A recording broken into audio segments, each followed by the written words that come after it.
Okay, thank you very much. I think we have already got the answer to many of the questions that I was going to discuss in my presentation, largely because the previous speakers have been taking great care to address many of the issues that arise because of the use of different kind of grafts or different kind of procedures that has been introduced into the APVIC-IV umbrella. And largely, I was also fascinated by the very eloquent and illuminating oration note by Dr. Dietrich, who clarified many of the situations that we are also going to discuss. Now, we all know the EVAR success story had changed the way we have been treating abdominal aortic aneurysm during the last almost 20 years. And to the extent that almost 80% of the abdominal aortic aneurysm today in the United Kingdom are done by the EVAR procedures. But we have also extended the indication for use of EVAR in some of the label situations, particularly in short necks and other tortuous arteries. And as a result, we have also confronted various problems that we need to deal with.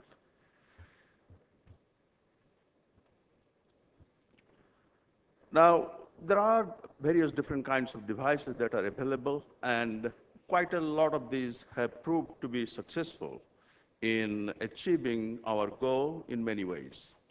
What is most commonly used experience that we have in the world is the Cook's Zenith, and also by the recently introduced mostly by the Anaconda by Vascotec and the Endologix Ventana, and also in many situations we also use the suprarenal fixation by Endurant Medtronic.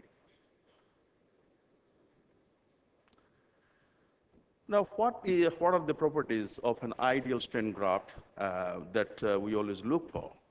Now, we need a good proximal and distal seal, good fixation, and the stent graft has to have a good radial force in order to achieve this. Now, there should be no early or late type 1 or type 3 endoleak, and there should be no late migration or endoleak. And what is important that we should not have any target organ damage, particularly losing the function of the kidney or causing ischemic bowel or losing a leg. Now, it should be available off the shelf. We should not have to wait for 6 weeks or 7 weeks in order to obtain a graft to deploy it. And it should be easily deployable. And as you know probably that most of the fenestrated grafts these days, they take in excess of 4 to 5 hours, in excess of sometimes can be 6 to 7 hours. And that should be readily available, and also they should be cheap. But I am surprised that I don't think we have got any of fenestrated graft that can be very cheap. So where are these fenestrated grafts indicated? We use it most commonly for a juxtarenal aneurysm or an infrarenal neck, which is less than 15 millimeter. People are also using for thoracoabdominal aneurysms. And there are also other type of graft, as we heard, that the hybrid procedures or branch grafts that are being used for thoracoabdominal aneurysms. And in a situation where there is an infrarenal neck, where there's a lot of thrombus or calcification or a reversed cone or cone, and in those cases also, I think there is a role for fenestrated graft. And in patients who have got a anastomotic aneurysm or reoperation, and I think that is where I would prefer to use a fenestrated graft. But we will see where are the indications and what we can propose for the various indications of different type of graft or procedures. So there are different, as we have already heard about this, the chimney, the sandwich, the hybrid procedures, the branch-state graft. There are very little reports available with regard to the branch-state graft, but some situations we know that they are successful. And what is most fascinating when we hear about the multilayer flow modulator and how it works, sometimes I wonder, how does it work?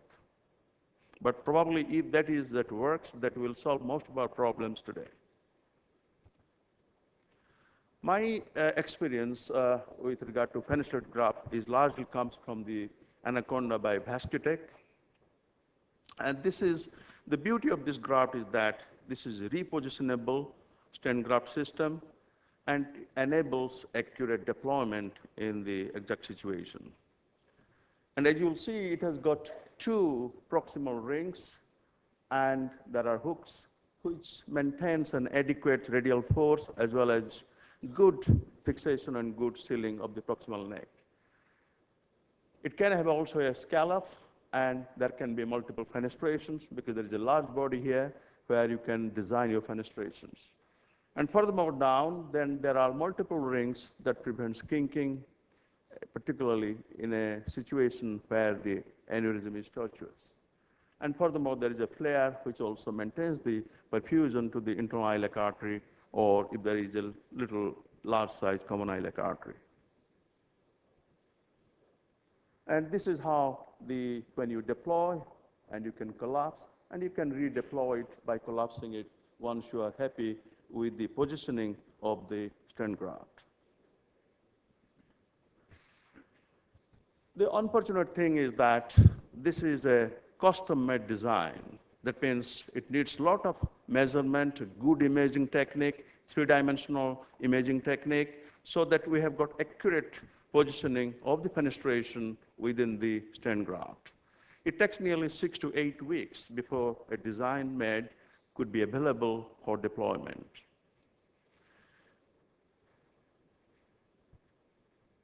And this is how it is, that the dual proximal design with a scallop for the supramesenteric artery, and then this is the renal artery on one side, and that's the other side renal artery. Sorry, the scallop for the celiac artery, and the stenting, fenestrated stenting for the supramesenteric artery. And another good thing about this Anaconda graft is that they have got this magnetic device which facilitates cannulation of the contralateral limb quite easily. And they have also got this blue glide introducer sheath which enables easy manipulation through a tight iliac artery. And then they have got different sizes that are available to deploy the graft according to the situation. This is one of our examples where this patient had a juxtarenal aneurysm, and as you will see, he has got a cone of the proximal aortic neck. And this is the final result following deployment of a fenestrated graft. What we have done is we have used the scallop here for the supramesenteric, and we have two fenestrations, one for the left renal as well as one for the right renal. And the final outcome is satisfactory. This gives, as I said, that this gives a good seal and good fixation to the proximal neck. But when you look at the fenestration, if you are using in the wrong place, like thoracoabdominal aneurysms, you will not get fixation, good fixation or good sealing of the neck, proximal neck, and therefore I would not say that fenestration is a good idea for a thoracoabdominal aneurysm. This is another scan. Now this is an example of the branch graft. There are not many reviews available with regard to the experience with the branch graft, but I think most of the reviews are mostly for the fenestrated graft. You have already seen the chimney graft, and we have seen the double chimney graft. That was how successfully it was deployed this morning. And also, we know that the sandwich graft, particularly for the maintaining the flow into the internal iliac artery. So there are different ways of dealing with the problems that may arise in different situations. And as one of the previous speakers alluded to, these are the kind of things that we should reserve for bailout situations, for emergency situations, but they should not be considered for a regular procedure for an elective aneurysm repair. Now, this is a very busy slide, and the subsequent slide is also a busy slide, which is trying to look at the review of various fenestrated graft as well as the branch graft. And there is very little to gain by reading the message they are trying to convey, because there are small in series.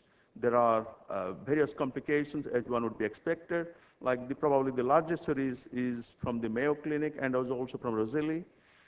Otherwise, the mortality rate is also quite significant, and the one-year survival rate is also comparable to other procedures. Similarly, this is another review, and again, that shows the type 1 endoleak and type 3 endoleak, which is quite significant if you look at that. And also, there are quite acceptable death rate, but all these procedures do not have a long-term follow-up study or follow-up result. And that makes difficult for us to understand what is likely to happen to these patients.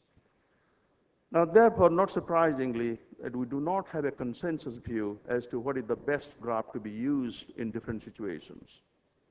And that is largely because of the lack of long-term data.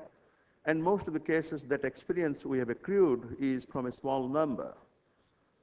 And as we know that the aortic arch is different from the thoracoabdominal aneurysm, and also different from the abdominal aortic aneurysm, and also different from the lower iliac aneurysm.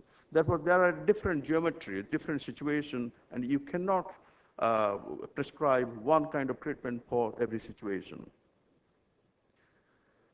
So these procedures are evolving as we see day by day, every day, that there are new procedures are evolving, and EVAR procedure has been today perfected largely because there has been innovative ideas which has perfected, particularly with the third generation of EVAR graft.